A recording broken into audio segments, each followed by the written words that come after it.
അതായത് ആ സമയത്ത് കലാതിലകം കിട്ടാതെ ഞാൻ വിഷമിച്ചിരിക്കുന്ന ഫോട്ടോ പത്രത്തിൽ വന്ന സമയത്ത് ഒരു ശിവശങ്കർ എന്ന് പറഞ്ഞിട്ടൊരു അങ്കിൾ എനിക്കൊരു പോസ്റ്റ് കാർഡിൽ ഒരു കുഞ്ഞ് പോസ്റ്റ് കാർഡ്, അന്ന് പോസ്റ്റ് കാർഡ് എന്ന് പറയുമ്പോൾ 4 വരി എഴുതാൻ പറ്റുള്ളൂ, അതിലൊരു ലെറ്റർ എഴുതി അയച്ചിരുന്നു.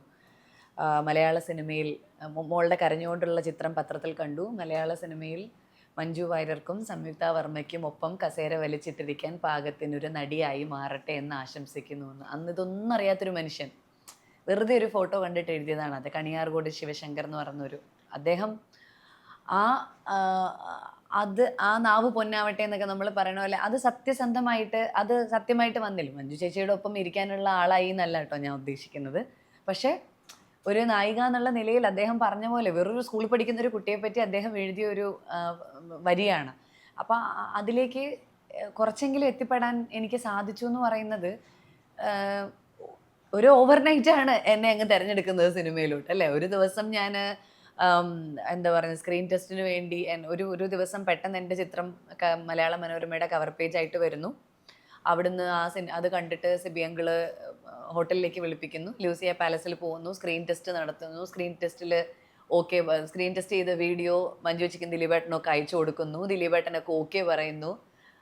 അന്ന് വൈകുന്നേരം പറയുന്നു, ശരി സിബി മലയിലിൻ്റെ സിനിമയിൽ നായികയായിട്ട് എടുത്തു എന്ന്. ഞാൻ മറ്റേ സോ ഒരൊറ്റ രാത്രിയാണ് ജീവിതം മാറി മറിഞ്ഞത്. നിമിഷങ്ങൾ മതി, നിമിഷങ്ങളല്ലേ ജീവിതം മാറി മറിഞ്ഞു. ഇപ്പൊ ഇതില് ബ്രേക്ക് എടുക്കുന്നു. എല്ലാവരോടും എനിക്ക് അതാ പറയാനുള്ളത്. അതായത് ചിലപ്പം വളരെയധികം വിഷമിച്ചിരിക്കുന്ന ആൾക്കാരുണ്ടാവും. ഇപ്പം ഈ ഇൻ്റർവ്യൂ കണ്ടുകൊണ്ടിരിക്കുന്നതിൽ കുറേ പേര് ജീവിതം തകർന്നു തീർന്നു എന്ന് വിചാരിച്ചിരിക്കുന്ന ഒരുപാട് പേരുണ്ടാവും ഈ മൊമെൻറ്റിൽ. ചിലപ്പോൾ ഓരോരുത്തരുടെയും ലൈഫിൽ എന്തെങ്കിലും കാര്യം കൊണ്ട് നമ്മൾ തീർന്നു തകർന്നു എന്ന് വിചാരിച്ചിരിക്കുന്നതായിരിക്കും. പക്ഷേ ഒരു നിമിഷം മതി നമ്മുടെ ജീവിതം മാറി മറിയാൻ, നല്ലതിലും ചീത്തയ്ക്കും ഒക്കെ. അപ്പം let us hope for the best. നല്ലതിന് വേണ്ടി അത് മാറി മറിയുമെന്ന് തന്നെ വിചാരിക്കും. B optimistic about it. ആ ഒരു ഇഷ്ടത്തിൽ തുടങ്ങിയ ചിരിയാണ് എന്തായാലും അത് ഇതുവരെ മായേണ്ട വന്നിട്ടില്ല. ഇതിനിടയിൽ വിവാഹത്തിന് വേണ്ടിയിട്ട് ആ സമയത്ത് ഒരു ബ്രേക്ക് എടുക്കുന്നുണ്ട്. ഈ ബ്രേക്ക് എടുക്കുന്ന സമയത്ത് നവ്യയുടെ പ്രായം വളരെ കുറവാണ്, കല്യാണം കഴിക്കുന്ന ആ ഒരു പ്രായം. അപ്പൊ അതിൽ നിന്ന് ഇത്രയും വർഷം വരുമ്പോൾ 24-ലെ നവ്യ നായർ അല്ല 39-ലേക്ക് എത്തുമ്പോഴത്തെ നവ്യ നായർ ചിന്തകൾ മാറിയിട്ടുണ്ടാവും. അപ്പം നമ്മൾ ആ ഈ കല്യാണത്തിനെ കുറിച്ചുള്ളൊരു ഇതിൽ നവ്യ പറഞ്ഞിട്ടുണ്ട്, വിവാഹം എന്നൊരു ഇൻസ്റ്റിറ്റ്യൂഷനിൽ നമ്മുടെ ഇടയിൽ എന്ത് പ്രശ്നങ്ങളുണ്ടെങ്കിലും നമ്മളത് സഹിക്കണം. നമ്മുടെ ഒരു തോട്ട് അങ്ങനെയാണ് നമ്മൾ കല്യാണത്തിലേക്ക് വരുമ്പോൾ. പക്ഷേ ഇത്രയും വർഷങ്ങൾക്ക് ശേഷം നവ്യ തിരിഞ്ഞു നോക്കുമ്പോൾ ഒരു ഫാമിലി എന്ന ഇൻസ്റ്റിറ്റ്യൂഷനെ കുറിച്ചുള്ള ഒരു തോട്ട് അല്ലെങ്കിൽ പാർട്ട്ണറെ കുറിച്ചുള്ളൊരു സങ്കല്പം, നമ്മുടെ ആ ഒരു ബന്ധത്തെക്കുറിച്ച് റിലേഷൻഷിപ്പിനെ കുറിച്ചുള്ള തോട്ട്സ് അതിൽ എത്രത്തോളം മാറ്റം വന്നിട്ടുണ്ട്, എത്രത്തോളം റിഫൈൻഡ് ആയിട്ടുണ്ട് തോട്ട് പ്രോസസ്സ്? അതായത് കല്യാണം കഴിക്കുന്ന സമയത്തുള്ള ഇൻ്റർവ്യൂസിലെല്ലാം ഞാൻ പറഞ്ഞിരുന്നു, അഡ്ജസ്റ്റ്മെൻ്റ് അല്ല, അണ്ടർസ്റ്റാൻഡിങ് ആണ് പാർട്ട്നേഴ്സിൻ്റെ ഇടയിൽ ഉണ്ടാവേണ്ടത്. ആ പോയിൻ്റ് ഇപ്പോഴും കറക്റ്റാണ്. അണ്ടർസ്റ്റാൻഡിങ് തന്നെയാണ് പാർട്ട്നേഴ്സിൻ്റെ ഇടയിൽ ഉണ്ടാവേണ്ടത്. പക്ഷേ അത് രണ്ടുപേരും വിചാരിക്കണം, എന്നാൽ മാത്രമേ നമുക്കത് ഉണ്ടാക്കിയെടുക്കാൻ പറ്റൂ. ഒരൊറ്റ ആൾ മാത്രം അണ്ടർസ്റ്റാൻഡിങ് ആയാൽ ആ പ്രോസസ്സ് മുന്നോട്ട് പോകാൻ വളരെ ബുദ്ധിമുട്ടാണ്. പിന്നെ ബേസിക് ആയിട്ടുള്ള ഒരു ഹ്യൂമൻ്റെ വളരെ ബേസിക് ആയിട്ടുള്ള റൈറ്റ്സ്, ആ റൈറ്റ്സ് ഒന്നും ഞാൻ മനസ്സിലാക്കിയിട്ടുണ്ടായിരുന്നില്ല. ഈവൻ ദോ ഞാൻ നടിയായിരുന്നു, പൈസ ഏൺ ചെയ്യുന്ന ഒരു ഇൻഡിപെൻഡൻ്റ് ആയിട്ടുള്ളൊരു ഹ്യൂമൻ ബീയിങ് ആയിരുന്നു, ഫേമസ് ആയിട്ടുള്ളൊരു പേഴ്സൺ ആയിരുന്നു. പക്ഷേ ഐ ഡിഡൻറ്റ് നോ രേണു. അതെന്താണ് അറിയാതിരുന്നതെന്ന് പറഞ്ഞാൽ ഒരുപാട് വർഷങ്ങളായിട്ട് നമ്മൾ ശരി എന്ന് വിശ്വസിക്കുന്ന ചില തെറ്റുകളുണ്ട് ജീവിതത്തിൽ. അപ്പോൾ ആ തെറ്റുകൾ എല്ലാവരെയും പോലെ ഞാനും ആ തെറ്റുകൾ ശരിയാണ് എന്ന് വിശ്വസിച്ചിരുന്നു.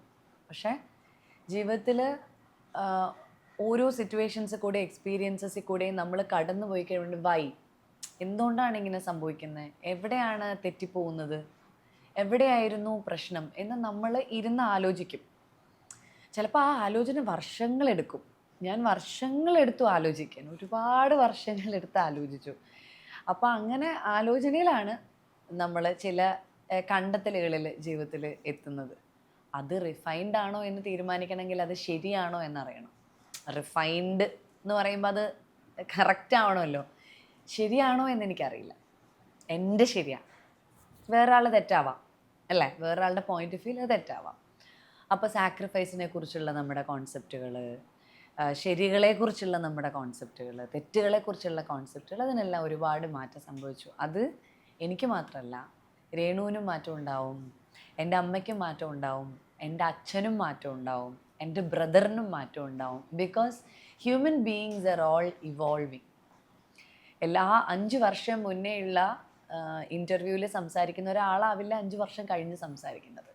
Unless and until if they are in there census.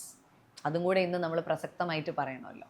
അപ്പോൾ അവരുടെ നോർമൽ സെൻസിൽ ഇരുന്നുകൊണ്ടാണ് അവർ സംസാരിക്കുന്നത് 5 വർഷം മുന്നേയും 5 വർഷം പിന്നെയുമെങ്കിൽ ഡെഫിനറ്റ്ലി നമുക്ക് പറയാം എവ്രി ബീയിങ്, ഞാനോ രേണുവോ മാത്രമല്ല, കണ്ടുകൊണ്ടിരിക്കുന്നവരും നമ്മുടെ ചുറ്റിനുള്ളവരും നമ്മുടെ പ്രകൃതി തന്നെ ഇവോൾവ് ചെയ്തുകൊണ്ടിരിക്കുകയാണ്. അപ്പോൾ പിന്നെ പ്രകൃതിയിലുള്ള ഈ കുഞ്ഞു മനുഷ്യരായ നമ്മൾ ഇവോൾവ് ചെയ്യില്ലേ? ഇവോൾവ് ചെയ്യും. So let us all evolve for the good to us. ഭയങ്കര പാടാണ് നവ്യ പറഞ്ഞ പോലെ. ഇത് 1-2 വർഷമല്ല, പലപ്പോഴും 30s കഴിഞ്ഞ്, ഇപ്പോൾ 20s കല്യാണം കഴിഞ്ഞ ഒരാൾ 30s 40s എത്തുമ്പോഴാണ് നവ്യ പറഞ്ഞ പോലത്തെ ഒരു തോട്ട് പ്രോസസ്സിലേക്ക് വരിക. ചിലർ വരത്തുമില്ല, ശരിയാ.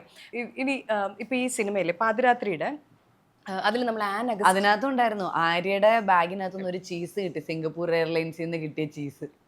അപ്പോൾ അന്ന് ചീസ് കിട്ടിയിട്ടുണ്ടായിരുന്നു എന്ന് ഇവക്ക് തന്നെ അറിയില്ല. ഇവള് ഫുള്ള് ഉറക്കമാണ് ഫ്ലൈറ്റിൽ കയറിയിട്ട്, കൈ തന്നെയും കണ്ട് പോയി ടേബിളിൻ്റെ പുറത്തുനിന്ന് ചീസ് തുറന്നു വെച്ചിരുന്ന ബാഗിനകത്ത് വീണതാ. അപ്പോൾ ചീസ് എടുത്തിട്ട് ഇവർ ചോദിക്കുന്നു വാട്ട് ഈസ് ദിസ്? അപ്പോൾ ഇവള് വാട്ട് ഈസ് ദിസ് അവരോട്, ഇവളുടെ ബാഗിനകത്ത് വന്നിട്ട് ചീസ് ഇവരെടുത്ത് കൈ പിടിച്ചു വാട്ട് ഈസ് ദിസ്? ഇവൾ അവരോട് വാട്ട് ഈസ് ദിസ്? അതിന് ഫൈൻ ഇല്ല. ഭാഗ്യം സിംഗപ്പൂർ എയർലൈൻസ് കൊണ്ട് പൊട്ടിച്ചിട്ടും ഇല്ല. അങ്ങനെയും വെക്കാൻ പറ്റില്ല, അതും പ്രശ്നമാണ്. കേരള ചീസ് എന്ന് പറഞ്ഞ് പിടിച്ചേനെ. കേരള ചീസ് എവിടുത്തെ ചീസ് ആണെങ്കിലും അതൊന്നും ഒന്നുമില്ല, അതും ഡിക്ലെയർ ചെയ്യണം നമ്മള്. ഇനി ഈ പാതിരാത്രിയിൽ സണ്ണി വെയിന്റെയും ആൻ അഗസ്റ്റിന്റെയും കൂടെ ചിത്രങ്ങൾ നമ്മൾ കാണുന്നുണ്ട്. അവരെ നമ്മൾ എന്തായിട്ടാണ് നമ്മൾ അതിൽ എക്സ്പെക്ട് ചെയ്യേണ്ടത്? ഏത് 2 കഥാപാത്രങ്ങൾ അടിപൊളിയായിട്ടുണ്ട്, നന്നായിട്ടുണ്ട്. പക്ഷെ എന്നാൽ അവരിൽ നിന്ന് നമ്മൾ എന്താണ് എക്സ്പെക്ട് ചെയ്യേണ്ടത്? അവര് വളരെ ഇമ്പോർട്ടൻ്റ് ആയിട്ടുള്ള, വളരെ മർമ്മപ്രധാനമായിട്ടുള്ള 2 ക്യാരക്ടേഴ്സാണ് സിനിമയിൽ. സണ്ണിയുടെ കഥാപാത്രമാണ് ഈ സിനിമ തന്നെ മുന്നോട്ട് കൊണ്ടുപോകുന്നത്.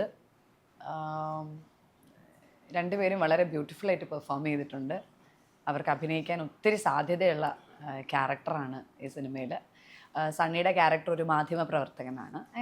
ആനിൻ്റെ ക്യാരക്ടർ ഒരു വീട്ടമ്മയാണ്, ഒരു മലബാർ സൈഡിലേക്കുള്ളൊരു വീട്ടമ്മയാണ് ആനിൻ്റെ ക്യാരക്ടർ. ഒരു ചെറിയ 2 വയസ്സുള്ളൊരു കുഞ്ഞുണ്ട് അവർക്ക്. അവരുടെ ഒരു വലിയൊരു ഇമോഷണൽ കോൺഫ്ലിക്റ്റും വലിയൊരു വളരെ നല്ല അഭിനയ മുഹൂർത്തങ്ങളുള്ള ഒരു ക്യാരക്ടേഴ്സാണ് 2 പേർക്ക്. അതായത് ഒന്നും പറയാണ്ട് നമുക്കത് പറയാൻ പറ്റുമെന്ന് നവ്യ തെളിയിച്ചിരിക്കുന്നു. ഞാനതിൽ സന്തുഷ്ടയാണ്. രത്തിനൊക്കെ സന്തോഷമാവും, അതായത് ഒന്നും പറയാണ്ട്. പക്ഷെ താങ്കൾ വീട്ടമ്മ എന്ന് പറയുന്നതിൽ എൻ്റെ മൊത്തം ടീസർ കണ്ട എൻ്റെ ത്രില്ലറായി ഞാൻ മനസ്സിൽ കൊണ്ടുവന്നിരിക്കുന്ന കഥ കംപ്ലീറ്റ് പൊളിച്ച് കളഞ്ഞിട്ടുണ്ട്. ഇനി നവ്യയുടെ ഒരു സിനിമ, അതായത് ഇഷ്ടം എന്ന് പറയുന്ന സിനിമ നവ്യയുടെ ഏറ്റവും അണ്ടർ റേറ്റഡ് സിനിമയായിട്ട് എനിക്ക് തോന്നാറുണ്ട്. എന്താണെന്ന് വെച്ചാൽ നായക കോമ്പിനേഷൻ തന്നെ അതിൽ ഉഗ്രനാണ്. പക്ഷേ നെടുമുടി വേണു ചേട്ടനും ജയസുധ മാമും തമ്മിലുള്ള ഒരു കോമ്പിനേഷൻ അതിൽ കൂടുതൽ ആളുകൾ ചർച്ച ചെയ്ത് ഇപ്പൊ തിരിഞ്ഞു നോക്കുന്ന സമയത്ത് ഈ സിനിമയെ കുറിച്ച് ആലോചിക്കുമ്പോൾ വിചാരിക്കാറുണ്ട്, ശരിക്കും ഇത്ര അപ്രീസിയേഷൻ കിട്ടേണ്ട സിനിമയിൽ ആക്ച്വലി എൻ്റെ പേരിന് അത്രയും കിട്ടിയില്ല. അങ്ങനെ ഒരു തോട്ട് എപ്പോഴെങ്കിലും വന്നിട്ടുണ്ട്? അയ്യോ ഇല്ല. ഒരു ആദ്യമായിട്ട് അഭിനയിച്ച ഒരു നടി എന്നുള്ള നിലയിൽ ആ സിനിമ സൂപ്പർ ഹിറ്റ് ആവുന്ന എൻ്റെ വലിയ കാര്യമല്ലേ. അതുപോലെ തന്നെ നന്ദനം. ഇപ്പം എൻ്റെ ഒരു ഫ്രണ്ട് ഉണ്ട്, നന്ദനം എപ്പോൾ കണ്ടാലും ഗുരുവായൂർ പോകും. നന്ദനം കണ്ടിട്ടുണ്ട്, ഗുരുവായൂർ പോകും. അപ്പോൾ ആ ഒരു ഫെസ്റ്റ് മൂവിയെ കുറിച്ച് ആലോചിക്കുമ്പോൾ നവ്യക്ക് അങ്ങനത്തെ എന്തെങ്കിലും ഫീലിങ്സ് ഉണ്ടോ? ഗുരുവായൂർ പോകുമെന്നോ? അങ്ങനത്തെ അല്ല, എനിത്തിങ് ലൈക്ക് ദാറ്റ്. ഇവള് ഗുരുവായൂർക്ക് പോകുന്നേ ഉള്ളൂ, പക്ഷെ നമുക്ക് ഓരോരുത്തർക്കും ഓരോന്നാണല്ലോ തോന്നുക. നന്ദനം പോലും സംഭവിച്ചത് ഒരു പക്ഷേ ഒരു നിയോഗമായിട്ടും എനിക്ക് ഗുരുവായൂരപ്പൻ എന്നോടുള്ള ഒരു സ്നേഹം കൊണ്ടാണെന്നൊക്കെ ഞാൻ വിചാരിക്കാറുണ്ട്. കാരണം അതുകൊണ്ടാണല്ലോ ഇപ്പോഴും നിലനിൽക്കുന്നത്. ആ സിനിമയാണ് എൻ്റെ ബാക്ക് ബോൺ. ഇപ്പം എത്ര പേരുടെ കരിയറിൽ അങ്ങനെ പറയാൻ ഒരു സിനിമ ഉണ്ടാവും? പറയാൻ പറ്റില്ല.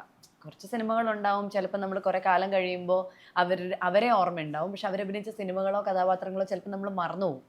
പക്ഷേ ആ ഒരു കഥാപാത്രത്തിൻ്റെ പേരെടുത്ത് പറഞ്ഞ് ഇപ്പോഴും നമ്മൾ ഓർക്കുന്ന ചുരുക്കം കഥാപാത്രങ്ങളെ ഉണ്ടാവുള്ളൂ ലൈഫിൽ. അപ്പോൾ അതിലൊരു കഥാപാത്രം എനിക്ക് കിട്ടിയില്ല. I am so blessed to have it. പാതിരാത്രി കാണാൻ വരുന്ന പ്രേക്ഷകരോട് എന്താണ് നവ്യക്ക് പറയാനുള്ളത്? ഇല്ല, ഞാനങ്ങനെ ഒരു സിനിമയിലും അങ്ങനെ അവകാശവാദങ്ങളൊന്നും പറയാനില്ല. സിനിമ എല്ലാവരും നന്നാവാൻ വേണ്ടിയിട്ടാണ് സിനിമ ചെയ്യുന്നത്. അപ്പോൾ ഞാനും റത്തീനയും കൂടി തുടങ്ങിയൊരു ജേണിയാണത്. റത്തീന ഒരു വളരെ കോൺഫിഡൻ്റ് ആയിട്ടുള്ള, എന്നാൽ ഭയങ്കര ഹാർഡ് വർക്കിംഗ് ആയിട്ടുള്ള, പുറമേ ഭയങ്കര എന്താ പറയുക, ഭയങ്കര സ്ട്രോങ് ആയിട്ടുള്ളൊരു പേഴ്സണാണ് എന്നൊക്കെ തോന്നിപ്പിക്കുന്ന വളരെ സോഫ്റ്റ് ആയിട്ടുള്ളൊരു പേഴ്സണാണ് രത്തീന. അപ്പോൾ രത്തീനയ്ക്കും ലൈഫിൽ she wants to come up in life. ഒരുപാട് കോൺഫ്ലിക്ട്സ് ലൈഫിൽ ഉള്ള ഒരു പേഴ്സണാണ്. She is a simple person, she may look like a very complex person. പക്ഷെ അങ്ങനെ ഭയങ്കര കോൺഫ്ലിക്ട്സ് ഒക്കെ ഉണ്ടെങ്കിലും ലൈഫിൽ എങ്ങനെയെങ്കിലും മുന്നിലെത്തണം, I want come up in life, എനിക്ക് ജീവിതത്തിൽ ജയിക്കണം എന്ന് ആഗ്രഹിക്കുന്നു. അങ്ങനെ ജയിക്കണം എന്ന് ആഗ്രഹിക്കുന്നിടത്താണല്ലോ നമുക്കെപ്പോഴും എന്തെങ്കിലുമൊക്കെ പ്രവർത്തിക്കാൻ പറ്റുള്ളൂ. അപ്പോൾ അങ്ങനെ ആഗ്രഹിക്കുന്ന ഒരു പേഴ്സണാണ് അവൾ. അപ്പോൾ ആ ഒരു ജേണിയിൽ ഒരു ഭാഗമായിട്ട് കൂടെ നിൽക്കാൻ എനിക്കൊരു കിട്ടിയൊരു അവസരമാണ് ശരിക്കും പാതിരാത്രി. ആൻഡ് ആ കിട്ടിയ ഒരു അവസരത്തിന് ലൈഫിൽ നമുക്ക് എപ്പോഴെങ്കിലാണ് അവസരങ്ങൾ കിട്ടുക. അപ്പോൾ ആ അവസരങ്ങളെ നമ്മൾ മാക്സിമം യൂട്ടിലൈസ് ചെയ്യുക, മാക്സിമം ഹാർഡ് വർക്ക് ചെയ്യുക. ആ അവസരത്തിന് എന്താണോ നമുക്ക് ചെയ്യാൻ പറ്റുന്നത് അതിൻ്റെ ബെസ്റ്റ് നമ്മൾ ചെയ്യുക. അപ്പോൾ അത്തരത്തിൽ റത്തീനയുടെ മാക്സിമം എഫേർട്ട് ഇടുന്നുണ്ട്, കഷ്ടപ്പെടുന്നുണ്ട്. ലൈക്ക് അഭിനയിച്ച് കഴിയുന്നതോടുകൂടി ഞങ്ങളുടെ റോളൊക്കെ പിന്നെ അവസാനിക്കുകയാണ്. അഭിനയം, ഡബ്ബിങ്, പിന്നെ അല്ലെങ്കിൽ ഇങ്ങനത്തെ പ്രൊമോഷൻ വർക്ക്, അത്രയൊക്കെ ഉള്ളൂ ആക്ടറിൻ്റെ റോളുകൾ. ബാക്കിയുള്ള റോള് ഡയറക്ടർക്ക് ഒരു വലിയ ജോലി പിന്നീട് കിടക്കുകയാണ്, പോസ്റ്റ് പ്രൊഡക്ഷൻ എന്ന് പറയുന്നത്. അത്തരത്തിലുള്ള ജോലികളൊക്കെ വളരെയധികം ഡെഡിക്കേറ്റഡായി രത്തീന ചെയ്യുന്നു എന്ന് ഞാൻ പ്രതീക്ഷിക്കുന്നു.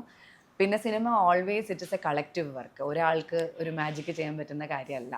അപ്പോൾ അങ്ങനെ കളക്റ്റീവായിട്ട് തിയേറ്ററിലേക്ക് എത്തുന്ന ഈ പാതിരാത്രി ആൾക്കാരെ ഇഷ്ടപ്പെടുത്തുന്ന, ആൾക്കാരെ പിടിച്ചിരുത്താൻ പറ്റുന്ന, അവർക്ക് എക്സൈറ്റ്മെൻറ്റ് കൊടുക്കാൻ പറ്റുന്ന, എൻ്റർടൈൻമെൻറ്റ് കൊടുക്കാൻ പറ്റുന്ന. എൻ്റർടൈൻമെൻറ്റ് എന്ന് പറഞ്ഞാൽ it's not only comedy, it can also be a thrilling experience. Everything is an entertainment. ഒരു സങ്കടമുള്ളൊരു സിനിമയും എൻ്റർടൈനിങ് ആണത്. കാരണം അത് നമ്മൾ ഇഷ്ടപ്പെടുക എന്നുള്ളതാണല്ലോ. അപ്പോൾ ആൾക്കാർക്ക് ഇഷ്ടപ്പെടുന്ന രീതിയിൽ പുറത്തിറങ്ങുമ്പോൾ മനസ്സിൽ ഒരു നൊമ്പരവും ചില ചോദ്യങ്ങളും ചില വരികളും ഓർത്തിരിക്കുന്ന രീതിയിലുള്ള ഒരു നല്ല സിനിമ എന്ന് ചർച്ച ചെയ്യപ്പെടാൻ സാധ്യതയുള്ള ഒരു സിനിമ കൊടുക്കാൻ ഞങ്ങൾ ഈ ഹോൾ ക്രൂവിന് കഴിയട്ടെ എന്ന് ഞാൻ ആഗ്രഹിക്കുന്നു, പ്രാർത്ഥിക്കുന്നു. I M wishing for it. And ജനങ്ങൾക്ക് ഇഷ്ടപ്പെടട്ടെ പാതിരാത്രി. ഒറ്റ ചോദ്യം കൂടി ഉണ്ട്, ഇറ്റ്സ് പേഴ്സണൽ. ഒരു ഒറ്റ ചോദ്യം. ഈ നന്ദനം ഇല്ലാത്ത നവ്യ എന്ന് എപ്പോഴെങ്കിലും ചിന്തിച്ചിട്ടുണ്ടോ? നന്ദനം എൻ്റെ ജീവിതത്തിൽ സംഭവിച്ചില്ലായിരുന്നെങ്കിൽ? നന്ദനം എൻ്റെ ജീവിതത്തിൽ സംഭവിച്ചില്ലായിരുന്നെങ്കിൽ ചിലപ്പോൾ ഒരു തിരിച്ചുവരവ് ഇല്ലായിരിക്കും എനിക്ക്.